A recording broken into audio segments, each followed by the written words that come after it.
parkir dulu bang. Apa nih? Buset.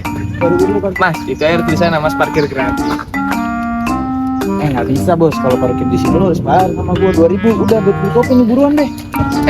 Sorry banget Mas. Menurut undang-undang nih tahun nomor 20 tahun 2001, pungli itu termasuk ini loh Mas, korupsi. Hati loh Mas, takut Satpol PP nangis loh. Lu makin ngajarin gua segala, lu udah bayar aja 2000 sini beli kopi sini. Ribet banget ini nih. Nih.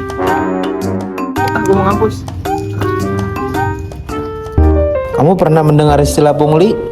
Pungli adalah singkatan dari pungutan liar, salah satu bentuk dari praktik penyalahgunaan kekuasaan dan bisa dikatakan korupsi. Nah, kamu sadar gak? Contoh barusan bisa jadi bentuk kecil praktik pungli yang sering kita temukan dalam kegiatan sehari-hari. Kasus pungutan liar biaya parkir tadi baru contoh kecilnya aja. Kamu bisa bayangin gak? Gimana kalau kebiasaan pungutan liar ini jadi hal yang lumrah, bahkan dalam layanan fasilitas publik? Kalau kita perhatikan dari kacamata sektor pendidikan, bahkan menurut seorang peneliti bernama Rembangi, pemerintah masih perlu banget untuk mengambil tindakan dalam mengendalikan praktik jual beli bangku sekolah di sekolah favorit. Kedengarannya sederhana ya, tapi sadar nggak sih kalau kebiasaan pungutan liar ini dibiarkan, dampaknya bisa sangat serius bagi negara. Kami udah mewawancarai beberapa orang untuk menanyakan pendapat mereka tentang masalah ini. Yuk kita sama-sama dengerin apa kata mereka. Halo Kak, selamat siang. Kakak dengan siapa dan dari mana? Aku Rani, aku dari mahasiswa Politeknik Negeri Jakarta. Menurut Kakak nih tentang praktik pungutan liar, apa sih pendapat Kakak terkait praktik pungutan liar yang terjadi oleh lingkup pegawai negeri? Pungli itu menurut aku itu adalah mungkin salah satu praktik atau tindakan yang dilakukan oleh suatu oknum gitu ya, atau suatu pihak yang dimana akan merugikan tentunya. Kalau dalam konteks pegawai negeri itu merugikan masyarakat. Kenapa merugikan? Karena dimana masyarakat itu akan merasa diperlakukan tidak adil. Sangat merugikan masyarakat ya kalau menurut Kakak. Nah menurut Kakak ini berpengaruh juga nggak sih terhadap kepercayaan masyarakatnya langsung kepada pemerintah gitu, khususnya pegawai negeri? Oh tentu, itu sangat-sangat berpengaruh terhadap kepercayaan masyarakat kepada pegawai negeri. Kenapa? Karena ya kan kita tahu bahwa pegawai negeri itu kan digaji oleh rakyat gitu ya, yang dimana berarti masyarakat percaya bahwa pegawai negeri ini bisa bekerja dengan baik.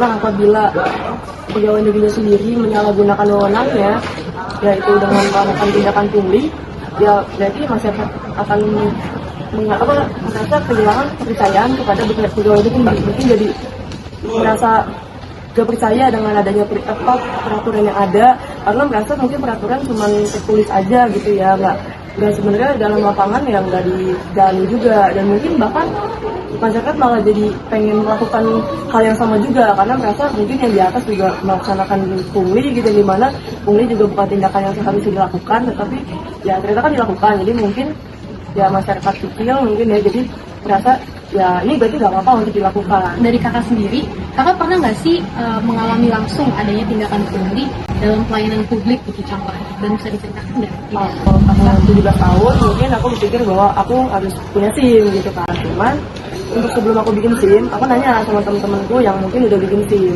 kayak berapa lama sih bikinnya dan gimana prosedurnya.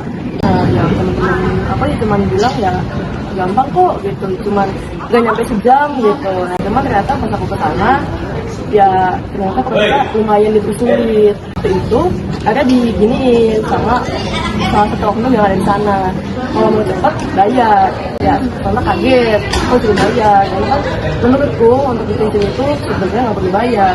Jadi akhirnya pada saat itu aku milih untuk pulang karena merasa oh ini pungli nih. Menurut Kakak sendiri nih ya, dari cerita Kakak tadi, kita kan sebagai generasi muda nih Kak, menurut Kakak kita tuh punya peran yang penting gak sih Kak untuk memberantas pungli, dan menurut Kakak gimana cara paling efektif? Sebagai generasi muda tentunya sangat-sangat perlu untuk memberantas yang namanya tindakan pungli. Dapat dari itu mengenai bagaimana cara untuk tidaknya mengurangi adanya tindakan pungli. Berarti ya pertama ya dari diri sendiri gitu. Misal apabila kita udah yakin kita udah bisa nih untuk setidaknya tidak melakukan pungli, ya kita bisa misalkan buat video di misalkan sosial media yang dimana kita bisa mengedukasi teman-teman atau mungkin orang lain yang bisa melihat video kita bahwa pungli itu bukan tindakan yang baik loh. Terus apa aja sih tindakan-tindakan yang disebut pungli dan segala macam. dari kami. Sekarang ini tuh di sekolah-sekolah ya Kak banyak terjadi jual beli bangku sekolah. Kami mau tahu nih tanggapan Kakak terkait masalah tersebut. Jadi dari teman-teman aku sendiri yang mungkin ternyata melaksanakan hal pungli tersebut. Jadi temanku itu merasa bahwa untuk nilai itu dia nggak mencukupi. Pada saat itu dia mengandalkan uang yang dimana dia bayar ke pihak sekolah dan dimana nanti data dia akan dirubah. Jadi yang sebenarnya rumah dia jarak dia dari rumah ke sekolah itu kilo-kilo, cuman ternyata di data PPDB itu cuma 100 meter. Dimana itu sangat-sangat mengagetkan sih. Kenapa bisa sampai kayak gitu? Kenapa untuk jalur itu bisa dijual belikan gitu? Jadi kesimpulannya sangat juga merugikan ya Kak praktik ini ya buat Kakak. Iya. Baik, terima kasih ya Kakak sudah berkenan untuk diwawancarai. Terima kasih Iya, kami. terima kasih. Sama-sama. Mas mau minta pendapatnya dong tentang kerja kelompok Pancasila gue mas. Boleh mas? Boleh. Ini pertanyaan yang pertama, apa pendapat anda tentang praktik pungutan liar yang dilakukan oleh pegawai negeri mas? Gak pernah ngerasain, cuman kalau kalau dengar sih tahu lah lalang cerita. Jadi Anda, bagaimana pengaruh pungli terhadap kepercayaan masyarakat pada pemerintah? ya kan pemerintahan kan tembok utama ya. Kalau di dalamnya kayak gitu ya gimana orang mau percaya, itu sih.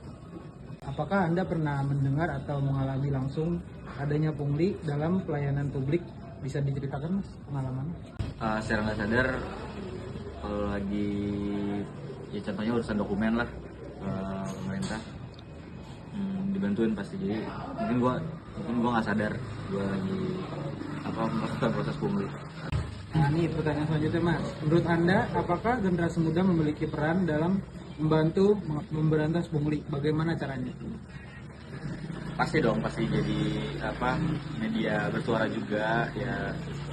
Pasti demonstrasi lah ya yang udah sering terjadi. Dan works gak worksnya itu urusan nantilah. Cara apa lagi? Campaign lah, bikin demo. Oke. Banyak terjadi jual beli bangku sekolah. Bagaimana tanggapan Mas nih terhadap praktik pungli ini Mas? Yang resah nih di kalangan SMA sih biasanya Mas. Iya benar. Ini dari point of view gue aja ya, sebagai sebenarnya dengan gue yang zonasi pun sebenarnya masih gak enak juga sama murid yang lain. Cuman untuk tambahan kursi justru ya fasilitas kan udah pasti, kelas makin padat segala macam, AC juga belum mumpuni semua waktu itu sekolah gue. Jadi ya sangat annoying, sangat merasakan kalau itu ya, kalau lah. Oke, makasih ya Mas pertanyaannya. Mari, masa salin.